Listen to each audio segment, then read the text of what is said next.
So you're very welcome to the Irish Independent review of a pretty dramatic bank holiday Monday. I'm here in Tallaght Stadium after Shamrock Rovers beat Sligo Rovers 2-0. Probably maybe one of the least dramatic games of the evening, although there was a bit of a fight for Sligo Rovers after half-time. Aidan Fitzmaurice, you were at Talca Park for Shelbourne losing to Waterford. We've both been filing on a war of words, an old school war of words between Stephen Bradley and Damien Duff. We'll maybe address that in a minute, but look, there's so many football storylines, like late wins for Bows, late wins for Drogheda, big win for Derry.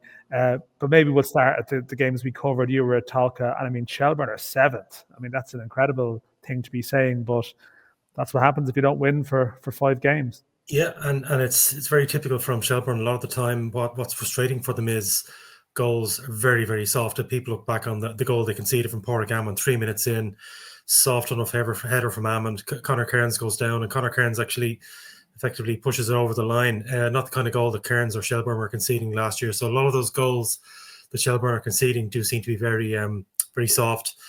And second half, I mean, constant pressure. You know, they had the ball for nearly half an hour, just couldn't score. Just that lack of confidence at both ends. Shelbourne making silly mistakes, conceding goals.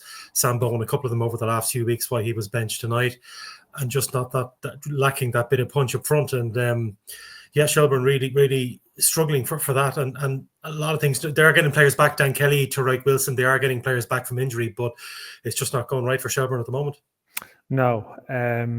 Double sub in the first half as well from Damien Duff. Now, I saw a bit of the first half. I mean, Meepo missed a very good chance. But clearly, like they're reaching around for something. Like, you know, when you see something like that happening, I mean, it reminds me, like earlier this season, they lost 1-0 to Drogheda when they conceded in the 5th minute and they couldn't break them. I think you might have covered that game as well. It feels like we've seen this show before. Very similar. And Damien Duff did say after the players who did take off, he said it was nothing personal. I would have taken off 11 if I could. It was that kind of level of performance where they just look flat. And maybe it's a case where what they did last year that other teams are now doing to them. He said, I mean, you look at Waterford, you know, all the things that Damien Duff had talked about before, the dark arts, game management. McMullen, the Waterford goalkeeper, was booked for time wasting. He did his job. That's what, if you're Waterford, you go home with that. You easily take that, whatever fine comes of that yellow card. It's all the stuff Shelbourne did before that maybe other teams are doing against them now, and that's why they're being out-thought a little bit. Yeah, no, I mean, and we should look. I mean, 3 wins in a row for Waterford, for Matt Lawler. I know John Coleman was there. I think he spoke to a few after. I mean, we need to move on, but that's obviously for them. It's a huge sort of sequence of wins. I saw them on Friday. You saw them on Monday. Yeah. There's something dogged about what they're doing. I'm not sure if they're the most impressive side in the league. No, but they're getting the wins. In fairness to them, I think the focus on Friday was the fact that Bows lost instead of Waterford winning. And tonight, a lot of the talk is about Shelbourne losing. Waterford did have 1-2 back-to-back. And, John Coleman goes in, with Danny Ventry goes in there, takes over, pretty solid. They're unrecognisable from a month ago, Waterford. Yeah, so I was at Tallaght Stadium for Shamrock Rovers 2, Sligo Rovers 0. Look, Shamrock Rovers, Aaron Green, we should say, is a 100th league goal. That's a landmark that needs to be reflected. Rovers very dominant for the opening 25 minutes. Sligo Rovers, I have to say, very good after half-time. Unfortunately for them, they have a bad habit of really finding their form when they were 2-0.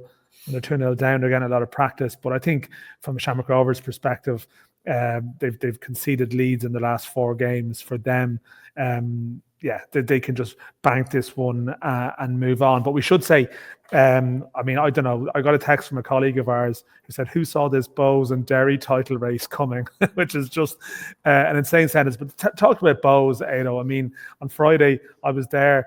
The fans, even at full time, I think you were there as well, actually. The fans at full time were very understanding. It's almost like it reflects a changed vibe, and they do it again in Galway. Been terrible for a long time, and players booed off and manager booed off, not just a full time at halftime in a lot of games. And it was there on Friday where there was an acceptance that they played okay. They just had been again caught out by 2 sucker punches from Waterford, a bit like Waterford tonight against Shelbourne. But there was appreciation. But I think what you see you see different Bohemians than you saw earlier on. There's dogged. I was quite critical of them that they weren't coming back. Typical Bohemians performance was play well, a lot of possession for 42 minutes and concede.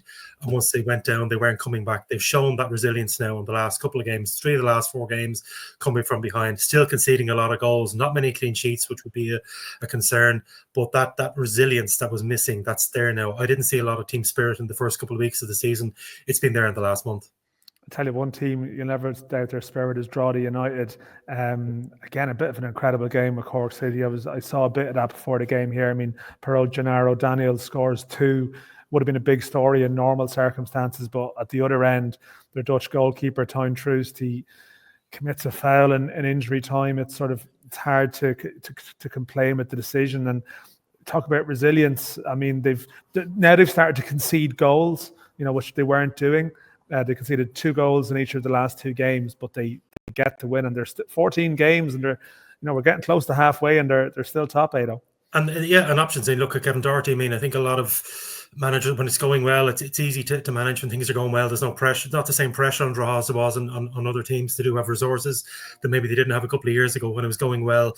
I suppose you saw a response from Kevin Doherty to the performance on Friday when he made six changes, at least three of them anyway. We know tactical or volatile. I think tactical is the phrase, but he dropped people essentially. Luke Jennison, I suppose, was a big change. I think that was more medical than form, but the players delivered. So that's, if I'm a Drogheda fan, I look at that. You don't just have 11 players. You have probably with Hui and James Taylor coming back into the frame now, you probably have 15, 16 players who can slot in and out. That's the encouraging thing for Drogheda. It's not as if they have that 11 and there's a little bit of a dip in form from individuals. The team dips. They still keep grinding out the results. So that resilience, that spirit, and they're enjoying it. Yeah, talk about enjoyment. I think the Derry City fans are now enjoying life. They weren't earlier in the season. They had some really tough games at the Brandywell under Tiernan Lynch, but all of a sudden, back-to-back home wins against Shells and Pats. I didn't see any of this game. I think you might have seen the second half after you got home. But that's a big win. And Pats, what did they drop to? Is it 4th or third? They dropped off the back of being top. The table has changed. But the game. Yeah, but for St. Pat's, I mean, had a lot of ball, had a lot of possession the second half, 1 or 2 shouts for a penalty, not very convincing. But that clean sheet from Derry is what I'd take from it. Again, I didn't see the first half, but second half, Adam O'Reilly was immense in the middle. I think Derry lacked that early. Derry, at the start of the season, they lacked a lot of pace. They just lacked intensity. They looked like an old men's team. Adam O'Reilly was magnificent tonight.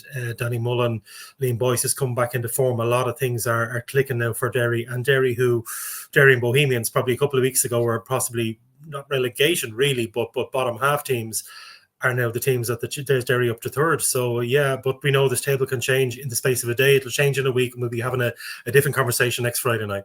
Yeah, and just finally, the conversation we've both been, as I said, working on is the lack of conversation between Stephen Bradley and Damien Duff after the Rovers Shells game last month. No handshake. Damien Duff went down the tunnel. There was a bit of a schmozzle actually between some of the coaches, or a bit of disagreement. To summarise this, it seems that Bradley annoyed Damien Duff by suggesting he was getting carried away and emotional with his praise of Kerr McEnroy.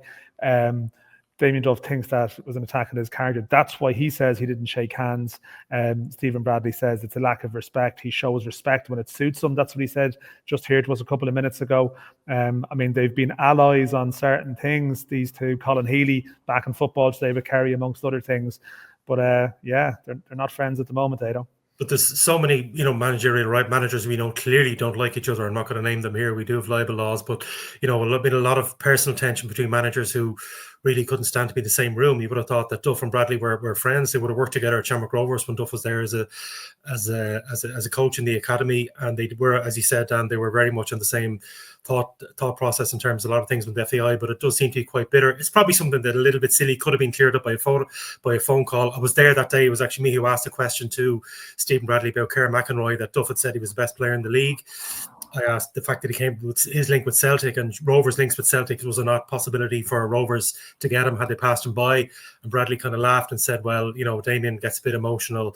He speaks to me. I'm happy with what I have. So it's something that I'd say the two of them probably, they've had a difficult couple of weeks, a lot of stress on the two managers the last few weeks with drop points. Stephen Bradley clearly are happier tonight with the win and clean sheet than Damien Duff. So maybe it's a bit of a storm for a couple of days. You can imagine their wives will probably get them to knock heads together and say, look, sit down and have a cup of tea and sort this nonsense out.